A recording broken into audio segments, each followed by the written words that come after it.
My parents tried forcing me to be my sister's free live-in nanny after she got pregnant, so I moved out and left them to handle her chaos. I'm just a regular 25-year-old who worked hard to graduate college and land my first job as an elementary school teacher. It's not a high-paying gig, but I love working with kids, so it's worth it. Still, money's tight, especially when you're starting out. That's why I've been living with my parents in the same suburban house I grew up in. It's not the most exciting setup, but it's practical. They charge me rent, a reasonable amount, as my dad likes to say, and I buy my own groceries. Plus, I chip in with chores like mowing the lawn, fixing things around the house, and even cleaning out the garage last summer when Dad hurt his back.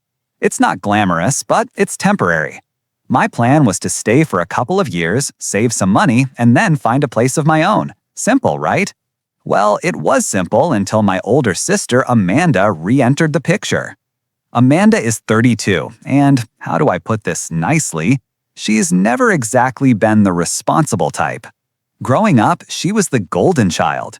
I don't know if it was because she was the firstborn or if our parents just had a soft spot for her, but she could do no wrong in their eyes. She dropped out of college not once, but twice. The first time it was because she didn't feel inspired. The second time she said the professors were too demanding. She's never held down a job for more than a few months. Every time something didn't go her way, she'd quit and come up with some excuse about how it wasn't her fault. Our parents always bailed her out. Late on rent, they'd pay it. Car broke down, they'd cover the repair. Got a speeding ticket, and Mom would write the check while muttering about how the police target young women. Meanwhile, I was scrubbing toilets at a diner to save up for college and taking out loans to cover tuition. Amanda had been living on her own for the past couple of years, or so I thought. Turns out she'd been bouncing between different apartments, constantly behind on rent and leaning on our parents to keep her afloat. I didn't know any of this until she showed up one day and casually mentioned she was pregnant. Now, I'm not here to judge anyone for their life choices, but let's just say Amanda wasn't exactly in a stable situation. The father of the baby was some guy she'd been seeing for a couple of months, and from what I could gather, he wasn't thrilled about the whole surprise baby thing. He pretty much vanished as soon as she told him. You'd think this would be Amanda's wake-up call, right? Like maybe this was the moment she'd realize she needed to get her life together? But no, instead, she ran straight to Mom and Dad, who immediately went into fix-it mode. Within a week, they started renovating the basement to turn it into a little apartment for her. They even put in a kitchenette. I didn't ask where the money was coming from, but I overheard Mom mention dipping into their retirement savings. I tried to stay out of it because, honestly, it wasn't my business. If they wanted to throw money at Amanda, that was their choice. But the thing is, I could already see the writing on the wall. My parents have this way of dragging everyone else into Amanda's problems. It's like they think we all have to band together to help her out no matter how much of a mess she's made. At first, I told myself it wouldn't affect me. The basement was being turned into Amanda's little apartment, so she'd have her own space. I figured she'd move in, do her thing, and I'd go on with my life. Sure, it was a little frustrating to watch them bend over backward for her again, but I tried not to dwell on it. That mindset worked for about 2 months. Then little things started piling up. First, Mom began making comments about how I should spend more time with Amanda since she was going through so much.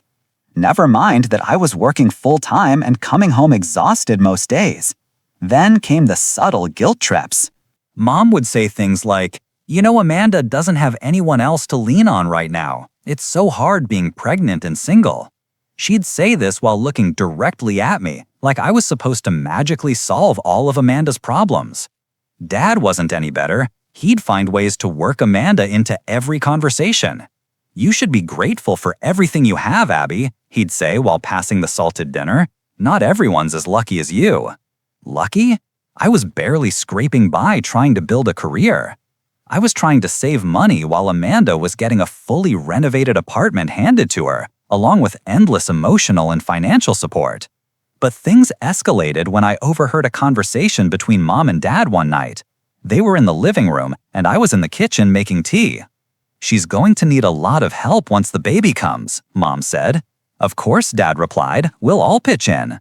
All Mom asked was, "Well, you, me, and Abby?" Dad said it like it was obvious. I nearly dropped my mug. They hadn't said anything to me about this plan, but it was clear they'd already decided I was going to be part of it. That's when I started to feel uneasy. I didn't know the specifics yet, but I could tell they were cooking up something that was going to pull me into Amanda's chaos, whether I liked it or not. The feeling only grew when Amanda started coming over more often. She'd flop onto the couch, complaining about how hard it was to be pregnant and how unfair it was that her ex had bailed. She'd make little comments about how lucky I was to have a steady job and no kids to worry about. I bit my tongue every time because I didn't want to start an argument, but in the back of my mind I kept thinking, why does this always fall on me? By the time dinner rolled around that night, I had a sinking feeling that something was coming. I didn't know exactly what it was, but I knew it wasn't going to be good. When we all sat down for dinner, I couldn't shake the feeling that something was about to happen. You know when everyone's acting a little too casual, like they're all in on a secret except you? That's how it felt. Mom and Dad were chatting about random stuff, something about the neighbor's new fence, and Amanda was just scrolling on her phone. It felt forced, like they were waiting for the right moment to drop something on me. Dinner was spaghetti, which is always my dad's go-to meal for family talks. I don't know why. It's not like spaghetti makes bad news any easier to swallow. I tried to focus on my plate and not read into things too much, but then about halfway through the meal, Mom cleared her throat. "So, we've been thinking," she started, glancing at Dad. I froze. Nothing good ever came from those words. "With Amanda moving back home, she's going to need some help," Mom continued in an overly sweet tone. "Help with what, exactly?" I asked, trying to keep my voice neutral. Dad jumped in before she could answer. "With the baby, of course. Amanda's got a lot on her plate right now, and it's going to be hard for her to manage everything on her own." I glanced over at Amanda, who was still scrolling on her phone like this conversation had nothing to do with her. She didn't even look up. "Okay, but what does that have to do with me?" I asked, setting my fork down. My parents exchanged one of those looks, like they were trying to figure out how to phrase whatever they were about to say. "Well," Mom began, "you're already living here, and you're so good with kids, being a teacher and all. We thought it made sense for you to help with babysitting." "Help?" I repeated, raising an eyebrow. Dad nodded enthusiastically. "Yeah, just keep an eye on the baby while Amanda gets back on her feet. It wouldn't be full-time or anything, just when you're home." I couldn't believe what I was hearing. "You want me to babysit a newborn on top of working full-time?" I asked. "Well, you're home by 3 most days," Mom pointed out, and Dad added, "and you're not paying market rent," as if that was somehow relevant. I stared at them, trying to process what they were asking. They weren't just asking for a little help, they were expecting me to take on a whole second job for free. "Wait, let me get this straight," I said, leaning back in my chair. "You want me to come home from teaching all day and then take care of Amanda's baby?" Mom sighed like I was being difficult on purpose. "It's not like that, Abby. We're all going to pitch in." "All?" I repeated. "Yes," Dad said. "We're all family, and family helps each other." At that point, Amanda finally looked up from her phone. "Wow, Abby," she said, smirking. "I didn't realize helping your sister was such a big deal for you." I felt my hands tighten into fists under the table. I didn't want to snap, but the entitlement in her voice was unbearable. "It's not about that," I said. "I have my own life, my own job. I can't just drop everything to babysit." "You're being selfish," Mom said, her tone sharp. "Amanda's going through a really hard time right now. The least you can do is help her out." "Is it my responsibility to fix her?" I shot back, my voice rising. Despite my efforts to stay calm, she's 32 years old. She's not a kid anymore. Amanda gave me the "are you kidding me" look. "That's enough," Dad said, his tone firm. "We're all in this together, whether you like it or not. You're living under our roof and we expect you to contribute." "Family," I said. "I pay rent, I buy my own groceries, and I help with chores. How is that not enough?" The room went silent for a moment, and I could feel the tension hanging in the air. Amanda just sat there, looking smug, like she had already won. "Well," Mom finally said, "if you're not willing to help, maybe we need to rethink your living arrangement." My stomach dropped. "Are you threatening to kick me out?" Of course not, Mom said quickly. But if you're not willing to contribute more, maybe we need to discuss raising your rent. I couldn't believe what I was hearing. I'd been doing everything I could to be a good tenant, if you could even call it that, and now they were trying to guilt me into taking on responsibilities that weren't mine. You're seriously going to do this? I asked, my voice shaking. You're going to punish me for not wanting to be Amanda's free nanny? It's not punishment, Dad said. It's about being part of the family. I stood up from the table. It's about you two enabling Amanda like you always have, and now you're trying to drag me into it. Don't talk about your sister like that, Mom snapped. I'm done, I said, turning toward the stairs.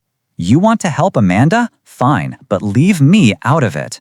I stormed upstairs and slammed the door to my room, my heart pounding in my chest. I couldn't believe what had just happened. I'd always known my parents favored Amanda, but this was on a whole new level. It felt like it was about control. They wanted to keep me under their roof so they could manipulate me into doing whatever they needed. The thing that really stuck with me was how smug Amanda looked through the whole conversation. She barely said a word, just sat there scrolling on her phone like none of it was her problem. And I guess in her mind it wasn't. Mom and Dad were already bending over backward to accommodate her, and now they were trying to drag me into it too. I don't think I slept more than a couple of hours that night. Every time I closed my eyes, I kept replaying the conversation in my head, thinking of all the things I should have said but didn't. By the time my alarm went off the next morning, I was still angry, but mostly I felt stuck. I couldn't just up and leave. I mean, I'd thought about it, packing up my stuff and finding my own place, but it wasn't that simple. I was only a few months into my teaching job and still trying to save up. Rent in the area was insane, and I couldn't afford to live alone on my salary. For the next few days, things were tense around the house. Mom and Dad were clearly mad at me, but instead of talking about it, they started with the passive-aggressive comments. Must be nice to have so much free time after work, Mom said one evening as I walked through the door. Yeah, some people don't have that luxury, Dad added, not even looking up from his newspaper. I ignored them and went straight to my room. At this point, I wasn't interested in arguing. I knew anything I said would just escalate things, and I didn't have the energy for it. Meanwhile, Amanda was living her best life. She wasn't even officially moved in yet, but she was at the house almost every day, taking over the living room with her stuff and acting like she already owned the place. She'd leave her shoes by the couch, her purse on the dining table, and random shopping bags scattered around like it was no big deal. One night, I came home to find her lounging on the couch with a bowl of ice cream, watching some reality show. She didn't even acknowledge me when I walked in. She glanced up, gave me a half-hearted hey, and went back to her show.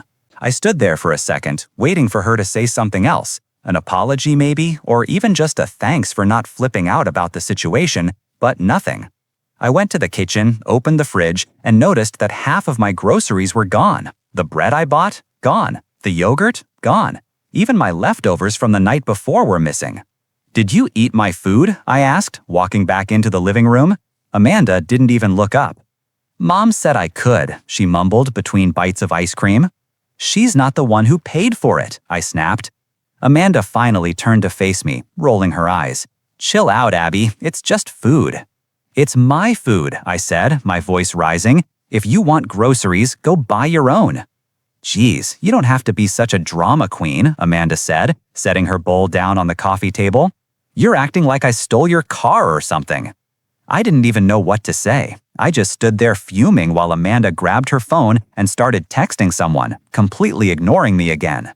I wanted to yell and tell her how entitled and selfish she was being, but I knew it wouldn't make a difference. Amanda had spent her entire life getting away with this kind of behavior because Mom and Dad let her, and now they were trying to make me part of the problem.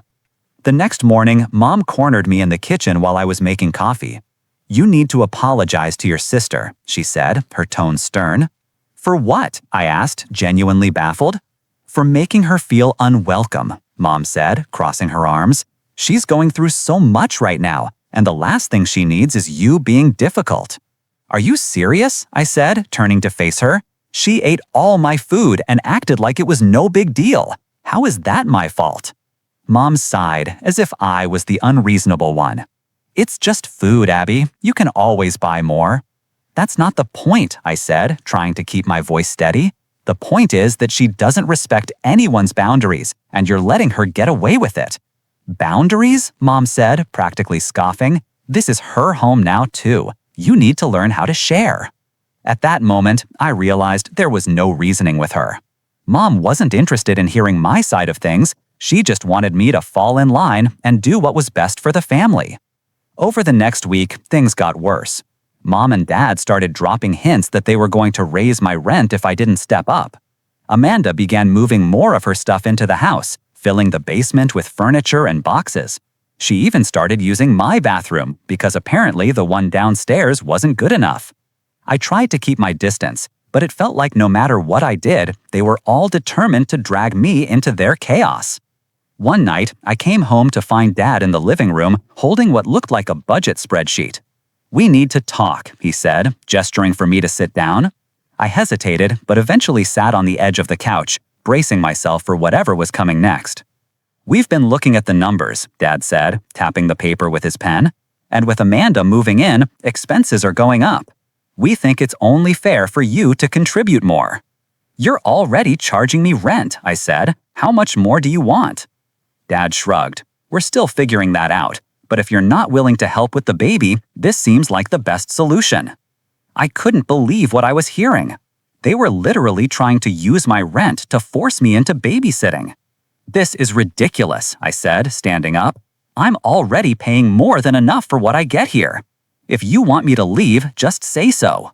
"No one's asking you to leave," Dad said quickly. "We're just asking you to do your part." "My part?" I repeated. "You mean Amanda's part?" Dad opened his mouth to respond, but I didn't give him the chance. I walked out of the room and straight up to my bedroom, slamming the door behind me.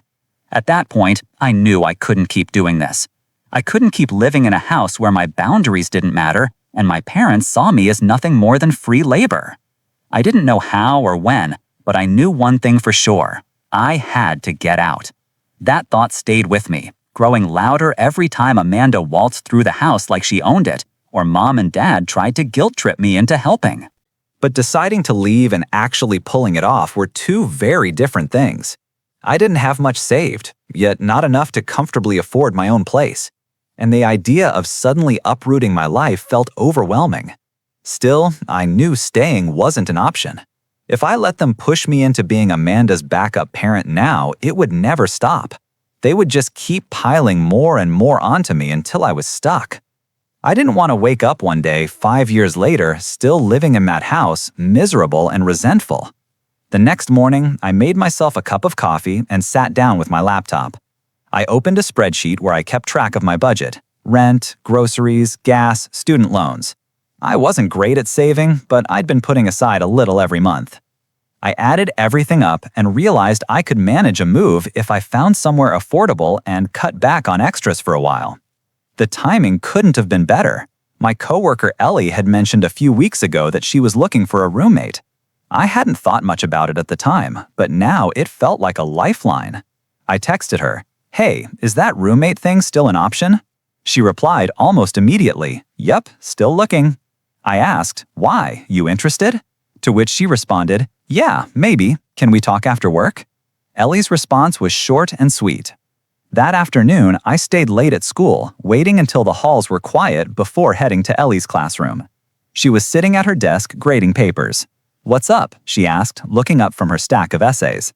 I hesitated for a second, unsure how much to share. Finally, I said, "I'm thinking about moving out of my parents' place. They're making things complicated." Ellie nodded, as if she understood without me having to explain. "The offer is still open," she said. "It's not a big place, but it's clean, and we'd split everything down the middle. Rent's $800 a month, utilities included." That was a little higher than I'd been hoping for, but it was doable. "When would you need someone to move in?" I asked. "Yesterday," she joked, then added, "But seriously, anytime. If you're in, the room's yours." I told her I'd let her know by the end of the week, but in my head, I'd already made up my mind. This was my way out. Then I had to figure out how to leave without creating even more drama. If my parents caught wind of my plan too soon, I knew they'd try to sabotage it. They'd guilt me, argue with me, maybe even raise my rent immediately to stop me from saving anything. So I kept quiet. I started packing little by little, focusing on the essentials: clothes, personal items, and anything I couldn't afford to replace. I stored everything in the trunk of my car, hiding it under a blanket in case anyone got curious. At the same time, I started documenting everything, just in case. I took pictures of my room, my furniture, my electronics, anything that could potentially become a point of contention later. I knew from experience that Amanda had a way of forgetting what belonged to whom, and I wasn't about to lose my stuff in the chaos of leaving. One night, while everyone was asleep, I printed out a letter formally giving my 30-day notice. I'd done some research online and found out that even though I wasn't technically a tenant in the legal sense, it was still smart to have everything in writing. The last thing I wanted was for them to accuse me of bailing without warning. I didn't sleep much that night, constantly checking the clock and listening for any noises that might mean someone was awake. Finally, at 6 in the morning, I slid the envelope under the door to my parents' bedroom. The reaction was immediate. By the time I got home from work that day, Mom and Dad were waiting for me in the living room. "What's this?" Dad asked, holding up the letter like it was some kind of personal attack. "It's my notice," I said, keeping my voice steady. "You're really doing this?" Mom asked, her voice already shaky. "Yes," I said firmly. "I found a place and I'll be moving out by the end of the month." "You can't just leave," Mom said. "What about Amanda? What about the baby?" I took a deep breath, trying to stay calm. Amanda and the baby aren't my responsibility. I've done everything I can to help around here, but I can't keep living like this. "What is wrong with you?" Dad said, his voice rising. "You weren't this stubborn before." We've given you so much, letting you live here, helping you get on your feet, and this is how you repay us?"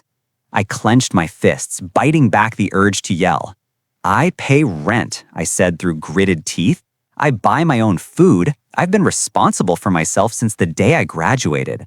I'm not a kid anymore, and I'm not your backup plan for Amanda."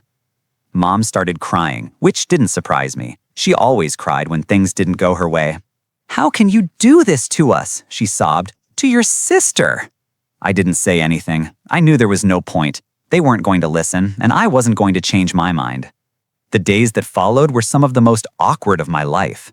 Mom and Dad barely spoke to me, except to throw in the occasional guilt trip. Amanda acted like nothing had changed, continuing to take over the house as if it was already hers. One night, I came home to find she'd moved even more of her things into the basement. Boxes piled on the couch, clothes stuffed into every corner. It felt like she was marking her territory, determined to claim every inch of space. "I hope you don't mind," she said as I walked in. I didn't respond. I just went upstairs and closed the door to my room, ignoring the knot of anger growing in my chest. In the final days before my move, I doubled down on my preparations. I packed the last of my essentials, checked and rechecked my budget, and made plans with Ellie to pick up the keys. Everything was falling into place, but I still felt a gnawing sense of unease. The hardest part came the morning I officially moved out. I had arranged for Ellie to swing by with her car, and we were going to load up the last of my stuff before heading to her apartment. I thought I'd timed it perfectly, early enough that Amanda would still be sleeping and Mom and Dad would be too distracted with their morning routines to bother me. Of course, nothing ever goes that smoothly in my family. I was halfway through hauling boxes out to my car when I heard the familiar sound of my dad's slippers shuffling down the hallway. He appeared at the top of the stairs, demanding, "What are you doing?" I didn't stop moving. "I told you I'm leaving today," I said, grabbing another box and heading for the door. "You can't just sneak out like this," he snapped, following me outside. "We're a family, Abby. Are you abandoning your own family?" I set the box down in the trunk of my car and turned to face him. "I'm not abandoning anyone," I said, trying to keep my voice calm. "I'm choosing to live my own life. There's a difference." Dad looked like he wanted to argue, but before he could say anything, Mom appeared in the doorway, her arms crossed and tears already streaming down her face. "You're really doing this?" she asked, her voice shaking. "Yes," I said, standing my ground. "What about Amanda?" she sobbed. "What about the baby?" I sighed, feeling the weight of the conversation pressing down on me. "Mom, I've told you before, Amanda and the baby aren't my problem. I can't keep sacrificing my own life to fix her mistakes. That set her off. How dare you talk about your sister like that, she cried, her voice rising. She's doing the best she can. Is she? I shot back, because from where I'm standing, it looks like she's just waiting for everyone else to do the work for her. At that moment, Amanda emerged from the basement, looking disheveled but wide awake. She took one look at the scene unfolding in the driveway and smirked. "Don't worry, Mom," she said, her voice dripping with sarcasm. "If Abby wants to be selfish, let her. We don't need her anyway." I clenched my fists, fighting the urge to snap back. Instead, I turned to Ellie, who had just pulled up in her car. "Let's get this done," I said, ignoring the chaos behind me. Ellie gave me a sympathetic look and started helping me load the rest of my stuff into the car. My parents continued to argue in the background, throwing out every guilt trip they could think of. "Who's going to help us now?" Dad shouted. "How can you be so heartless?" Mom wailed. Amanda, meanwhile, leaned against the doorframe, watching the whole thing like it was some kind of live performance for her entertainment. By the time we were done loading everything, I felt like I'd run a marathon.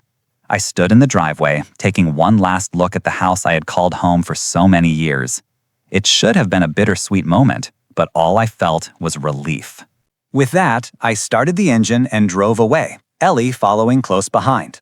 The relief I felt when I pulled into Ellie's apartment complex was immediate. It wasn't fancy, but it was clean, quiet, and most importantly, drama-free. Ellie helped me carry everything inside, and within an hour, I was unpacked and settled into my new room. We sat on the couch afterward, chatting about work. It felt normal, like a glimpse of the life I'd been missing while stuck in the middle of my family's chaos.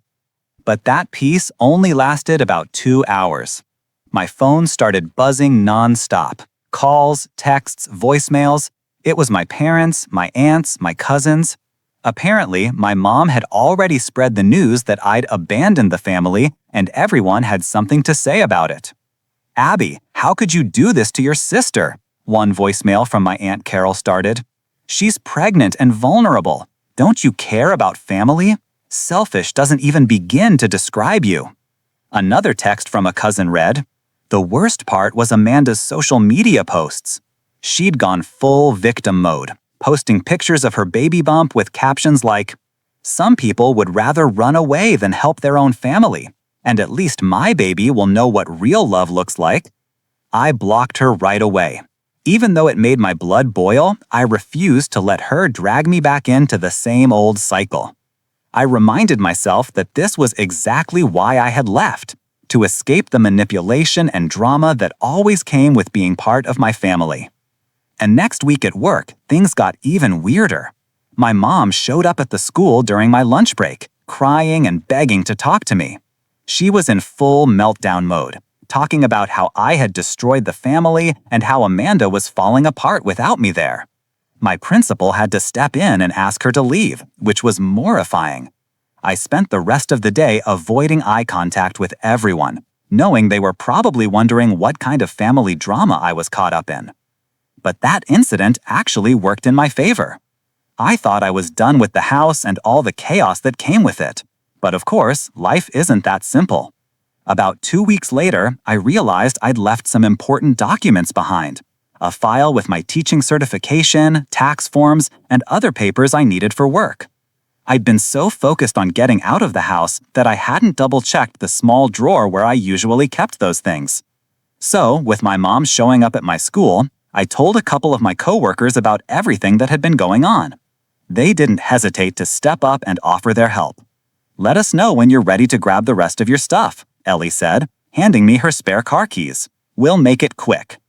A few days later, Ellie and another coworker, Maria, came with me to my parents' house to collect the rest of my things. I thought I was ready for whatever nonsense they might try to pull, but I underestimated just how low they were willing to go. When we got to my room, it was unrecognizable. Amanda had moved more of her stuff in, mixing it with mine like some kind of territorial takeover. Clothes that weren't mine were shoved into my dresser, random baby items were piled on my desk, and my nightstand had been completely emptied and filled with her things. "What's going on here?" I muttered more to myself than anyone else. Amanda appeared in the doorway, holding a cup of coffee and looking entirely unbothered. "Oh, hey," she said casually, as if nothing had happened. "I guess some of my stuff got mixed in. It's hard to tell what's yours and what's mine at this point." I stared at her, trying to process the audacity of her words. "You mean the stuff that was in my room where I've been living for years?" She shrugged, taking a sip of her coffee. "Well, you already left, so what does it matter?" It was clear she'd done this on purpose, hoping to make things more difficult for me. But what she didn't know was that I had anticipated this exact scenario. I pulled out my phone and opened the folder where I'd saved pictures of my room from before she started moving in. "I already have photos of everything," I said, holding the screen up for her to see. "And I made a list of all my stuff, down to the serial numbers on my electronics." Amanda's face twisted in frustration. But before she could respond, Mom and Dad showed up. "What's going on?" Dad demanded. "What are you doing in here?" he asked in fury. "I came to grab some stuff I forgot, but Amanda is claiming she can't tell what's hers and what's mine," I said, keeping my voice as calm as possible. "But I have documentation for everything I own." Dad's expression darkened. "If you take anything that doesn't belong to you, I'll call the police." I let out a short, humorless laugh. "Go ahead," I said. "We can also talk to them about the legality of you entering my room without notice and tampering with my belongings." That shut him up. Ellie and Maria stepped in, helping me sort through the mess. Amanda tried to argue when I picked up my laptop, claiming it was hers, but all I had to do was pull up the purchase receipt and a photo of the serial number. The more she realized her plan wasn't going to work, the angrier she got. "This is so unfair," she shouted, throwing her hands in the air. "You're stealing from a pregnant woman." I turned to her, finally fed up. "The only person trying to steal anything here is you," I said firmly. "Just like you've been trying to steal my time and my freedom by expecting me to be your unpaid nanny. Not anymore." And with that, I got into Ellie's car and didn't look back. Now all that was 6 months ago. Amanda had the baby, and as I predicted, things are falling apart. My parents are now stuck providing the childcare they tried to dump on me, all while working their full-time jobs. According to the few family members I've spoken to, everyone's exhausted and overwhelmed trying to keep things afloat, especially since Amanda still hasn't even tried to find a job. She claims she's too stressed to work, which is probably true considering she spends most of her time scrolling on her phone and ignoring her responsibilities. She's still living in my parents' house now, with a crying infant and an unfinished basement renovation that's draining their retirement savings. I've heard they've made several attempts to contact me since I left. First, there were angry texts about how ungrateful I was. When that didn't work, they switched to guilt trips about how much the baby needed me. The latest strategy has been sending photos of my niece with captions like, "Don't you want to meet your only niece?" and "She needs her aunt in her life." I've blocked them all on social media and set up email filters to avoid their messages. A few family members who understand my position have kept me in the loop, but I've made it clear I'm not interested in rebuilding relationships until my parents and Amanda acknowledge their behavior and make real changes. Ironically, if they had just respected my boundaries and asked for occasional babysitting help like normal people, I probably would have agreed. I love kids and wouldn't have minded helping out sometimes. But their attempt to trap me into full-time childcare while disregarding my space and autonomy destroyed any chance of that happening. And yeah, that's my story. What I realized from all this mess is that sometimes the healthiest thing you can do for your family is to stop enabling their destructive behaviors.